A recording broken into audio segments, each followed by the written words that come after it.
ఈ వీడియో ఎవరైతే మన ఛానల్ చూసుకుంటూ సిరియక్క చెప్పింది కాబట్టి పలానా లైఫ్ స్టైల్ మార్చుకోవాలి, ఇట్లుండాలి అట్లుండాలి అనుకొని మారుతున్నారో వాళ్ళ కోసం అనమాట.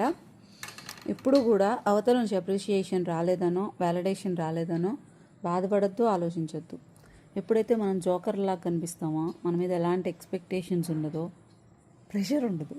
ఎప్పుడైతే నీ మీద ఎక్స్పెక్టేషన్స్ పెరిగిపోతాయో, నీ మీద నీకు కూడా ఒక ప్రెషర్ అవుతుందో లేదో, చేస్తానో లేదు, కానీ అవతరాలు కూడా అంత సీన్ లేదన్నట్టు చూసావా, అప్పుడు ఒక ప్రెషర్ ఉండదు. అండ్ ఇంకొకటి, 10 మందికి చూపించాలి ఖచ్చితంగా ప్రతిదీ అని పెట్టుకోవద్దు. వాళ్ళకంటే నేనేంటో చూపిస్తాను వాళ్ళకి, ఇట్లా వద్దు. ఈగో సాటిస్ఫై చేయాల్సి వస్తుంది ప్రతిసారి. నీ పనిలో మొత్తం అంతా కూడా అవతరాలని ఏదో చూపించాలి, ఏదో చేసేయాలి, వాళ్ళకి నేనంటే ఏందో చూపించాలి. ఇట్లాంటివి చేసేటప్పుడు లోపల తెలియకుండా నీ ఈగో సాటిస్ఫై చేసుకుంటూ పోతుంటావు.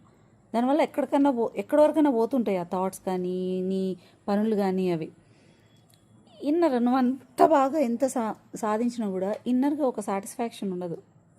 ఎవరి కోసం చేయొద్దు. కోపంగా నేనేదో సాధిస్తా, నేనేంటో చూపిస్తా. ఇష్టంగా పని చేసుకో.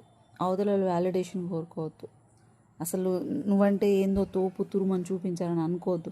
అండ్ ఎక్స్పెక్టేషన్స్ అవతల నిన్ను ఓ తోపులా చూడాలని అస్సలు అనుకోవద్దు. నిన్ను ఒక జోకర్లానే చూడాలి. అప్పుడే నీ పనులు ఈజీగా ఉంటాయి. ఎక్స్పీరియన్స్తో చెప్తున్నా.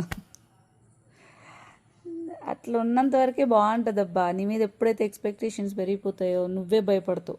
నేను చేయగలను లేదో, నా వల్ల అవుతుందో లేదో, అమ్మో ఎంతమంది, ఇట్లా ఉంటుంది.